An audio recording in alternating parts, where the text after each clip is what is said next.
Ayun! Magandang gabi sa inyo guys. Ito na naman kami. Kain tayo. Tara. Ang ating ulam, as usual, ang paborito. Miswa. Miswa with, ano to? Patola. Papatula. Papatula kita.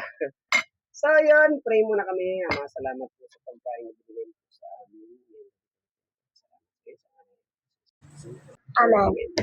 So, patola guys, kasi meron tayong tanim na patola. Siyempre, ang itlog, mura sa bayan. Isang itlog, plus isang miswa, 10. So, may 20 ka lang. So, solve na ang ulam namin. Sa halagang 20, 20 mil, di ba? Solve na. Kaya, eto guys, natipid namin yung aming pagkain, no? Money, tipid. Wala naman tayong money. Paano tayo? Masarap. Manamis kasi bagong pitas. Bagong pitas na Patola. oo, na gulay, no? So, yun, bukas, di ko alam kung ano. Sitaw naman ang tumubo doon. Wow. Magsisitaw kami bukas. Anong gabihan?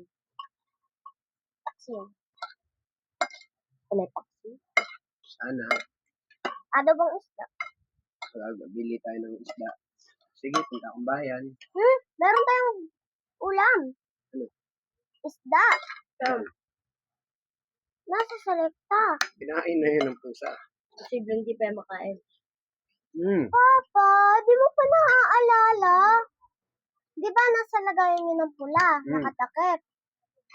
Papa, di ba nga nilagay mo sa taas ng bubong? Inipit mo doon. Paano yun makakain? Nalaglag na eh. Hindi. Paano malalaglag yun? Nalaglag. Wala na kami isda kasi ulam namin. Nalaglag. Kain na ng aso yun. Hindi talaga. Sinanap ko kaya kanina, wala. Wala. So yun guys, magpapasarap ng ulam talaga natin ay ang sili. Wala na din yung lalagyan na red. Wala din.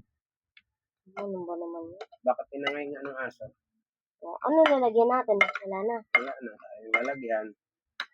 Binabaon kasi namin yan, pinambabaunan. Ano ba yan na eh? Kabaon namin yung... Ang harap. Promise guys, ang sarap. So pumunta dito. Sabi nung iba no choices, kaya masarap na lang.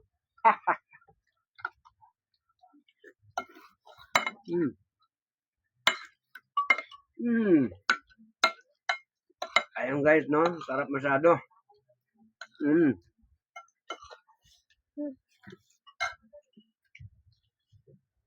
Lagi lang kayo sumama sa amin guys. Samahan nyo kaming lagi sa aming vlog. Maraming salamat sa supporta nyo. Sa kaunting pagkain na nasa aming hapag pang mahirap. Pero masaya kaming kumakain. At nagsasama kayo. Alam namin na bigay sa amin ni Lord. So, at ito yung pinakamasarap na pagkain namin.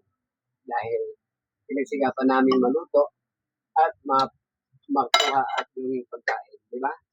Yes. So, happy ang lahat. So, thank you guys sa support nyo. Love you all.